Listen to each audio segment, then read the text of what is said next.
વિદ્યાર્થી મિત્રો, નમસ્તે. ધોરણ 10 દ્વિઘાત સમીકરણ એમાં આજે હું તમને કંઈક થિયરી વિશે બતાવીશ. એને બરાબર સમજવાનો પ્રયત્ન કરશો અને સમજ્યા પછી એને યાદ રાખવાનો પણ સારો એવો પ્રયત્ન તમે કરશો એવી મને આશા છે. જુઓ, અહીં ધ્યાન આપો. હું એક બોર્ડ ઉપર x + 2 કૌંસ પૂરો એનો ઘન એના બરાબર મને શું મળે? તો શું મળે, પરિણામ શું આવે, એનો જવાબ શું આવે, તો એના માટે મારે યોગ્ય ક્રિયાઓ કરવી પડે. તો અહીંયા જો x + 2 કૌંસ પૂરો એનો ઘન. આગળ ચાલીએ તો x +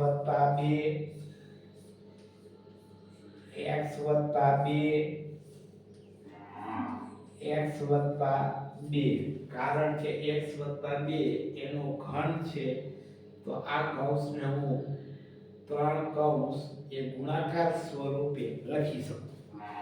ત્રણ કૌંસ વચ્ચે ગુણાકારની નિશાની આવે, જે દર્શાવેલી નથી, પણ કોઈ વિદ્યાર્થીને દર્શાવી હોય તો દર્શાવી શકે. હવે આ ક્રિયા થઈ ગયા પછી આ બે કૌંસ x +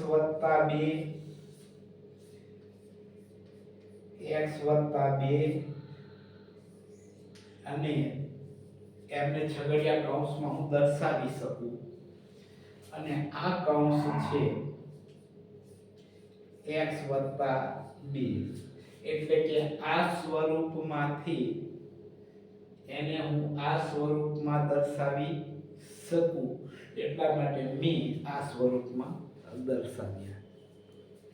હવે છગડીયા કૌંસની અંદર જો બે કૌંસ છે, તો આ કૌંસને હું પસંદ કરું x + 2, તો આ પસંદ કર્યો, આ બાકી રહી ગયો. તો એનો પહેલો સભ્ય કોણ છે? x. એ પસંદ કરેલા કૌંસ સાથે ગુણાકારમાં દર્શાવી દો. દર્શાવી દીધા પછી +2 બાકી રહી ગયા, તો +2 અહીંયા લખી નાખો અને પસંદ કરેલો આપણો કૌંસ એને ફરીથી લખવાનો. આ લખ્યા પછી આ છગડીયો કૌંસ મૂકવાનો, એટલે કે આ જે સ્વરૂપ છે એને હું આ સ્વરૂપમાં લખી શકું. પછી ગુણાકાર x + 2 આ સ્વરૂપ થાય. આગળ ચાલો, x નો x સાથે ગુણાકાર x2, x નો 2 સાથે ગુણાકાર 2x, 2 નો x સાથે ગુણાકાર 2x અને 2 નો 2 સાથે ગુણાકાર તો 4. એ આ કૌંસ થાય. અને x + 2 એ અહીં ગુણાકાર મૂક્યો. ચાલો, તો આ સ્વરૂપમાંથી આ સ્વરૂપ થયું, છગડીયો કૌંસ નીકળી ગયો. હવે આમાં આપણે વિચાર કરીએ કે x² ના x² + 2x + 2x તો કેટલા થાય? 4x અને વત્તા આ 4 ના 4. આ કૌંસ થયો. પછી આ નિશાની ગુણાકારની નથી મૂકતો. હવે x + 2 એટલે આપણે ગુણાકાર છે એવું સમજીએ છીએ. આગળ ચાલીએ. આ કૌંસને હું પસંદ કરું. કયો? x + 2. બે કૌંસના ગુણાકાર. પહેલો સભ્ય કોણ? x². પછી બીજો સભ્ય +4x. તો પસંદ કરેલો કૌંસ કયો? તો x + 2. પછી ત્રીજો સભ્ય કોણ? તો કે +4. તો પસંદ કરેલો કૌંસ કયો? x + 2. x² નો x સાથે ગુણાકાર કરીએ તો x ઘન. x વર્ગનો 2 સાથે ગુણાકાર કરીએ તો 2x નો વર્ગ, 4x નો x સાથે ગુણાકાર કરીએ તો 4x નો વર્ગ, અને 4x નો 2 સાથે ગુણાકાર કરીએ એટલે 8x. ત્યાર પછી 4 નો x સાથે ગુણાકાર કરો તો 4x, અને 4 નો 2 સાથે ગુણાકાર કરો એટલે 8 થાય. આગળ ચાલીએ x ઘનના x ઘન, પછી 2x વર્ગ 4x વર્ગ એટલે કેટલા x વર્ગ થાય? 6x વર્ગ. આ 6x વર્ગ, પછી 4x અને 8x તો કેટલા થાય? 12x, અને વત્તા 8. આ સ્વરૂપ થયું.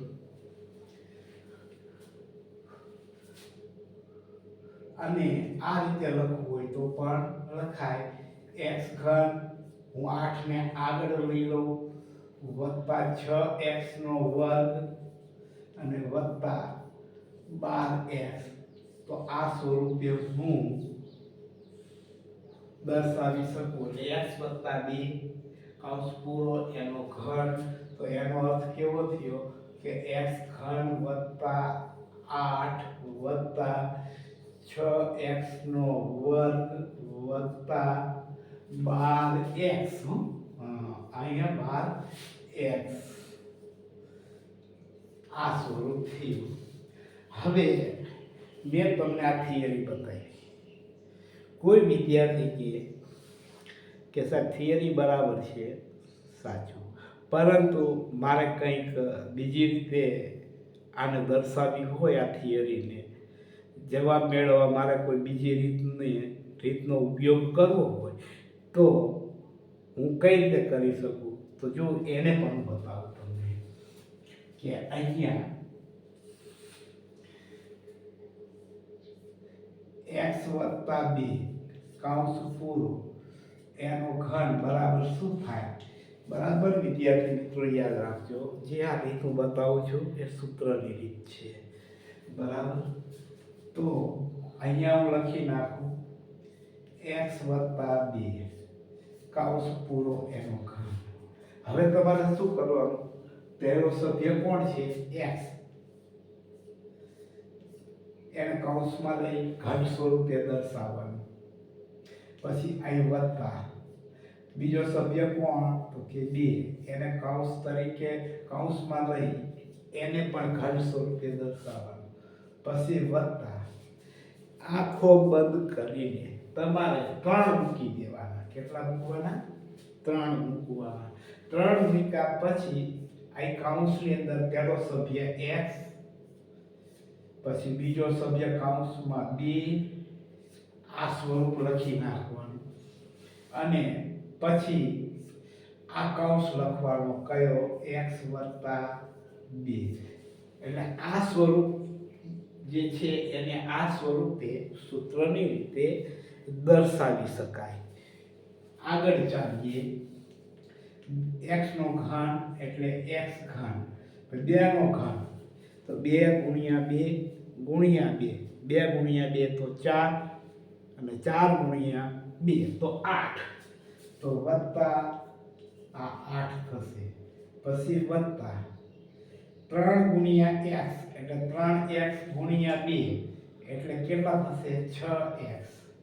પછી કૌંસમાં x વત્તા 2. આગળ ચાલીએ.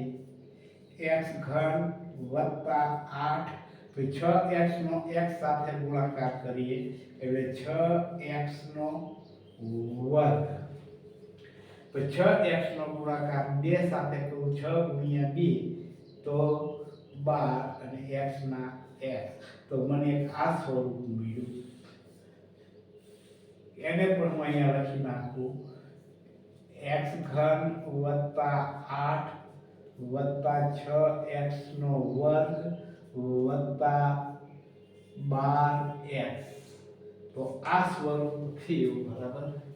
તો હવે વિદ્યાર્થી મિત્રો x વત્તા 2 કૌંસ પૂરો એનું ઘન એની ગણતરી ન્યા કરી તો સૂત્રની રીતે કરી. અહીંયા મેં ગણતરી કરી તો 3 કૌંસનો ગુણાકાર કરી અને મેં ગણતરી કરી.